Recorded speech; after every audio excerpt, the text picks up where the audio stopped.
እንድታቀርብልን ዱዓ እናደርጋለን ኢንሻአላህ። ጀዛከላህ ኸይር።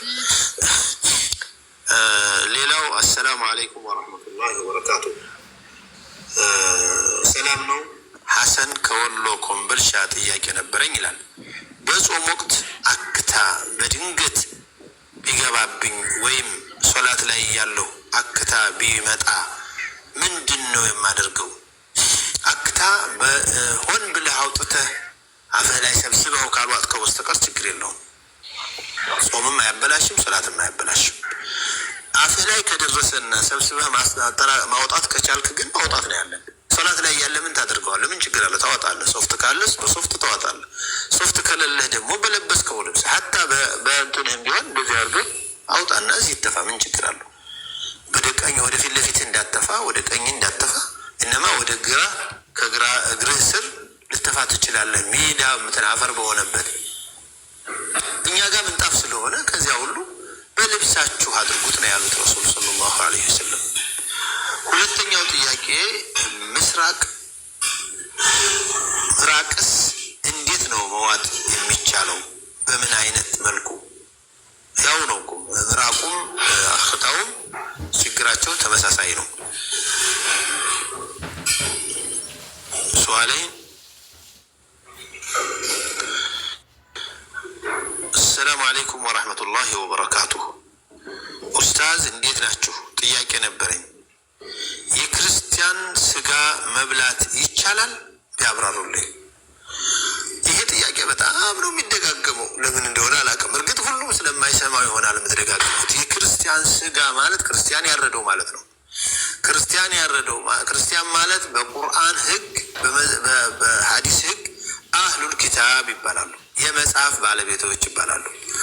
ወጠዓሙ ለዚነ ኡቱል ኪታበ ሒሉን ለኩም አላላህ። የእነዚያ መጽሐፍ የተሰጣቸው እርድ ለእናንተ ሐላል ነው። ነስ ነው፣ የቁርአን ህግ ነው። ይህንን የቁርአን ህግ የተገበሩት ረሱል ደግሞ ሰለላሁ ዐለይሂ ወሰለም አይሁዲዋ ኸይበር ቀን ከድል በኋላ መርዝ አብልቼ ሰውዬ ልግደል ልበቀል ብላ ብዙ ሰው ሞቶብኛል፣ ስለዚህ ሰውዬ ነብይ ከሆነ መቼም ያውቅብኛል፣ አለበለዚያ ግን መርዝ አብልቼ መግደል አለብኝ ብላ መርዝ አስቀምጣበት ስጋ አዘጋጅታ ጠራቻቸው። እሷ ይሁዲ ናት። ነቢዩ ሰለላሁ ዐለይሂ ወሰለም ይሁዲ መሆኗን እያወቁ ግብዣው ላይ ሄዱ። እንዲሁም እሳቸው የሚበሉት ምን አይነት ስጋ ነው የሚወዱት በጣም ተብሎ ከአጥንት ጋር የተያያዘ ቅልጥሙ ላይ መርዙን ጨመር አድርጋ አዘጋጅታ ጠበቀቻቸው። ነቢዩ ሰለላሁ ዐለይሂ ወሰለም በራእ ብኑ ማዕሩርን ይዘው ሄዱና ሊበሉ ጀመሩ። ሲጀምሩ በራእም ጎረሰ፣ እሳቸውን ጎረሱ። እሳቸው ስጋው ራሱ ነገራቸው። መርዝ አለኝ አትዋጠኝ አላቸው፣ አትብላኝ አላቸው። አጠፉት እስከሚነገር ድረስ በራእ ዋጠው። በራእ ስለሞተ ስትየዋን በዚያ ገደሏት ነው ታሪኩ። ይህንን ያህል ረጅም ታሪክ አለ። እኔ የፈለግኩት አይሁድ ቤት ነቢዩ ሰለላሁ ዐለይሂ ወሰለም ተጋበዙ። ከዚያ ወዲህ የመጣ ወሕይ የለም ይህን የሚከለክል ለማለት ነው። ጀዛኩም ላሁ ኸይረን ሙባረክ።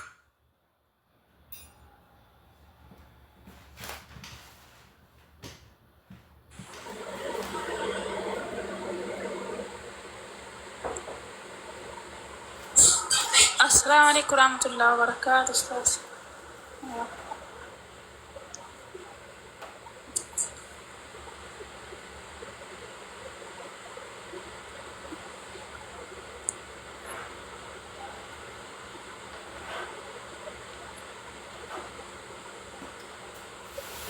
ማማዬ ሰበር አድርገሽ ጠብቂያቸው፣ ሚዩት ናቸው። እሺ ወረህመቱላህ። የሆነ ጥያቄ ነበረኝ።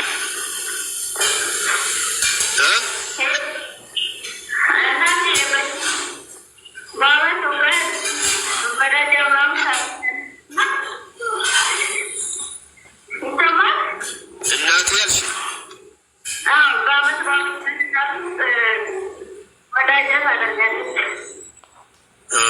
እሺ እና እኔ ነበርና አንቺ ብታደርጊያለሽ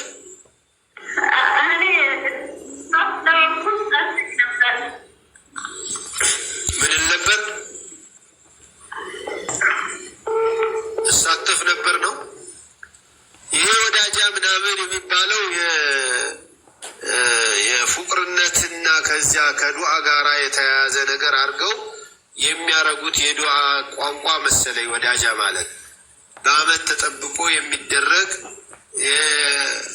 መሰረት የሌለው የአመታዊ በዓሎች ጋር የተገኘ የቀኑ ነው ዱዓ የሚደረገው። ለምን አመት ይጠበቃል?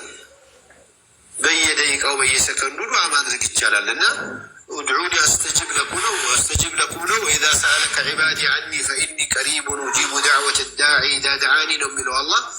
የትኛውም ሰዓት ቢጠየቅ ቢለመን የሚሰማ ጌታ ነውና ያለ በአመት ጠብቆ በአመት ተደግሶ የሚደረግ የዱዓ አይነት ዋጋ የለውም እና እንደዚህ ያለ ነገር ላይ አትሳተፉ። ጀዛኩሙላህ ኸይር።